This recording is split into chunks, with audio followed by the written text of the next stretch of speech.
Welcome back to another Alliance War video. We have 4 Loki versus Chaos, Season 41, War number 10. And let's take a look at the bans. They banned Wasp, Torch, and Herc. But you know who they didn't ban? They didn't ban White Magneto. And they didn't ban Chavez or Omega Sentinel. So that's who we will be using today. And this first fight is White Magneto. He'll be taking on Valk, who is metal. However, this is Force of Will, so I don't get any benefits from ability accuracy reduction, so I want to be cognizant of the flourish buffs I place on her. So the plan is basically to parry heavy to get the protection down and start doing some damage, and then hit her block as the flourish buffs build and not let it build too much. I don't want to get cornered because obviously she gains combo as she hits into your block. So there I push her to an SP2, unfortunately, which I didn't want to do, but at this point I'm like, okay, just bait it out, and I choose to dex this at the end. I don't want to give her any extra combo into her combo meter. So as this fight is going on, I'm like, okay, perfect, just get to my SP2, hit her block to remove some flourish as I go, and bait SB1s and just kind of get her down. So I want to use the SB1 as an opening if I can, just try to limit her from getting any more buffs if possible. And here I throw this special 2. I was surprised that I didn't kill her. I was surprised, but nothing crit, so I was like, okay, it's fine. Just get the protection down at this point. She's still at 7 hits in the combo meter, so 1 SB1 and she'll be dead. So pretty straightforward. However, because I'm running Omega Sentinel, I do get a synergy bonus for persistent charge. So you'll see that for my next fight, I was at 4 for the Valk fight, and now I am at 8 with Annihilus, but I placed 1, so I lose 2 charges. He is also metal, so I will be gaining 1 for the win, 1 for the sig, 1 for him being metal, and 1 for the Omega Sentinel synergy. So I'll actually be at 10 after this fight. So the plan here, basically, I'm running indestructible boost for my next fight mainly, but Annihilus always has a way to clip you, and this is heavy unstoppable already, so you don't want to get cornered here. So the plan basically is to let my ability action reduction kind of control the flourish if possible. And the first 2 hits don't, that one does. But I want to create some spacing, and I go to hit the block there, but he comes at me, so I'm like, So I kind of pause right there on debating on whether to push into SP2 or not, and he comes at me. So here I just want to make sure I heavy, because my heavy does push him back quite a bit. He throws this SP1, and I'm like, okay, great. I just got to get some spacing again, and then hit into his block to remove those flourish buffs, and I do. He has 1 right here, and I'm like, okay, I need to parry, and hit into his block and then parry heavy. I want to control spacing as well, and right there I only have 1 flourish buff, so I'm like, perfect. But one of the main goals of this fight is basically to make sure that I don't lose a lot of health. So willpower is keeping me topped off, and here I throw the special 2. I noticed that my ability action reduction took care of the protection and it didn't come back. So I throw the SB2, big crit, and he's dead. Next up I have America Chavez, and someone else placed a White Magneto pre-fight here for me, and I will be taking this with Mojo with America Chavez, I'm sorry. And the plan basically is to get negative zones up and get him cornered, because he's more friendly with the special ones when he's in the corner. And my negative zones will help with his power gain from his prompts, and since she's a global attacker, I place neutralize on him, and that will help with any hater buffs he wants to place on me if he actually can per his abilities. So right here, you see how after I heavy, he's in the corner and I just let go of block and don't do anything. That tends to prompt the AI in most cases to throw a special, but it doesn't always work. Obviously right there, you have to be ready, because he will try, hitting you with in the face. So right here I trigger dex. I want to hit him once, because the next prompt he has is to throw a special attack, and I want to bait this SP2, and I don't want any buffs on me as he has his fart gas on.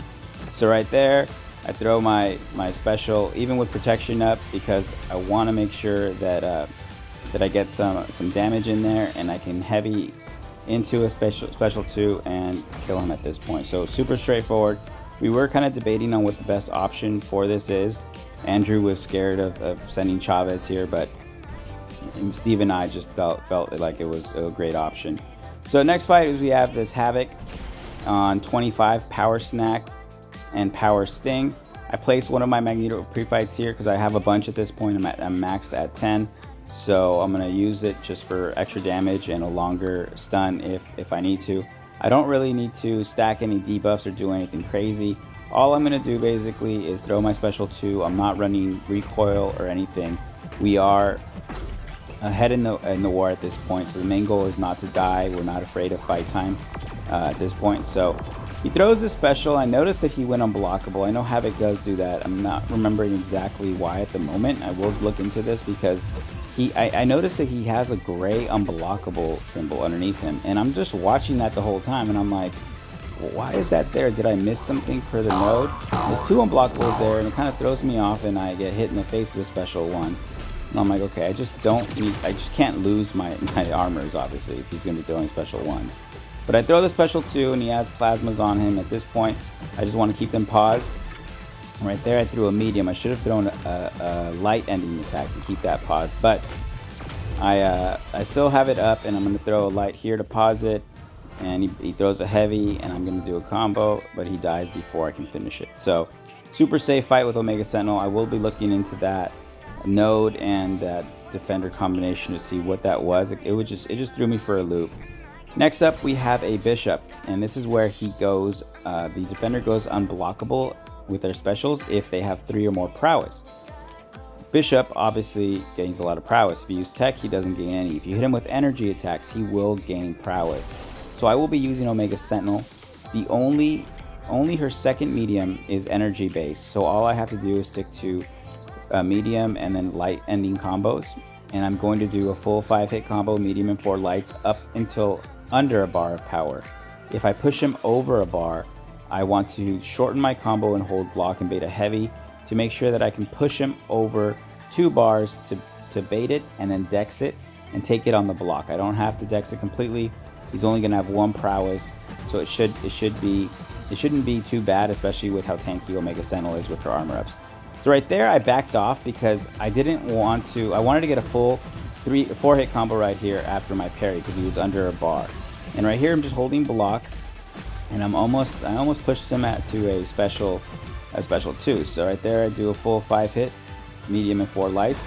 I'm going to take this on the block. I'm gauging to see how much damage it is.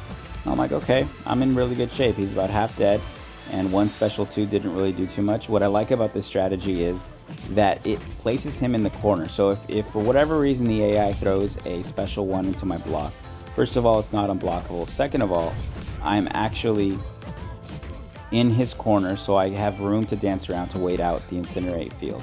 And here he's at another special 2, so he throws this. I take it on the block as well. This is my last Omega Sentinel fight, so I just want to make sure that I don't slip up and start burning to death or something like that. And at this point, I could throw my special, but it's probably faster if I just end it with a combo. So that was Bishop, pretty straightforward. Again, the Wags was just there for extra damage and a longer stun if needed. Now this fight, I am not using a White Magneto pre-fight. I have Max Petrify and Max Pacify on.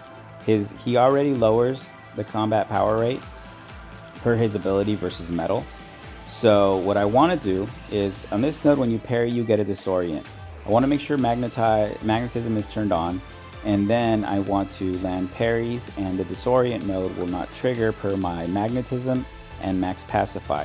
Max Petrify will also let me limit how much power he gets per hit. So I let my magnetism set on.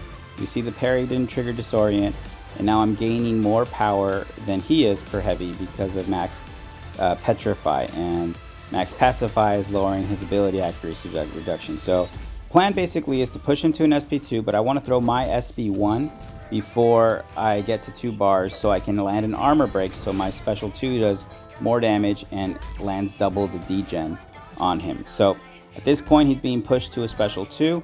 I'm going to let my ability accuracy reduction lower the chance of flourish buffs and the chance of him gaining prowess per blocked hit. So you see he only gained 2 there, so I could actually take another special into the block and be perfectly fine. But at this point, I just want to parry, and I'm not landing a parry, so I'm like, okay, I want to throw this special 2 while the armor break is on, and it just kills. The degen would have killed him after, so that was That was pretty straightforward. That went just as planned.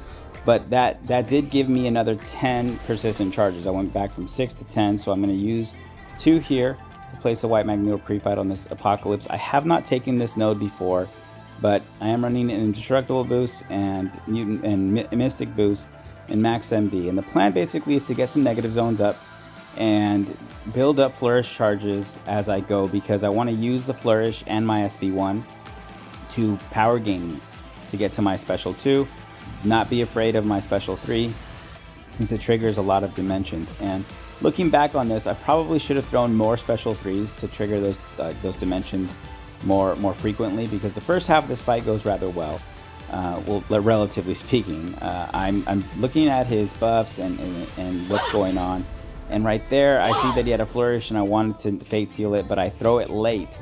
And thank God he did not punish me. That would have been bad. He would have definitely gone red.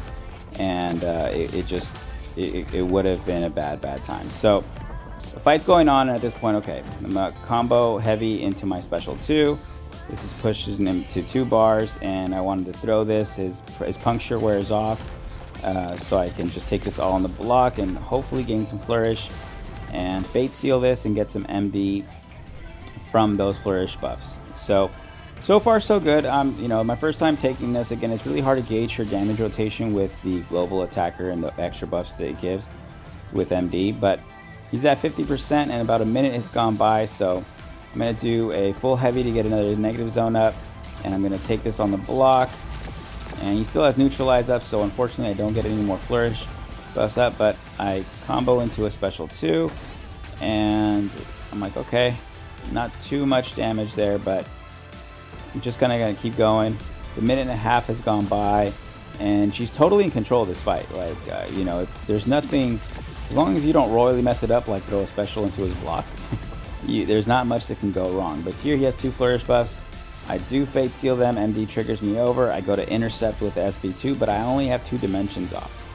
And so my damage is kind of gimped, and I'm like, at this point, I'm like, can I kill him with a combo? Probably. Should I just bait this SB2? I'm definitely going to do that. So that basically ends the war with this combo into a special 1. And like I said, we were winning this war at this time, and the goal was just not to die. I was able to use some pre-fights on Mangog and the boss right there for my alliance mates. And this is just a snapshot of where we currently are in the season. You see I've taken 4 bosses, and we have 4 donuts on the season. We're actually averaging under 1 death per war, so I'm really proud of the BG so far. Now let's take a look at the final stats. Like I said, we did pull out the victory. Shout out to Andrew, PWF, and Karate Mike for the MVPs. Andrew almost cost us this war big time, because he had this slow fight versus a future Ant-Man, and then just a painful fight versus a Tech Doom. And luckily we were up on kills. Otherwise, it would have been all his fault. It would have been all his fault. But we needed this win. We need to close out the season strong and lock in Masters. So see you guys in the next one. It is what it is.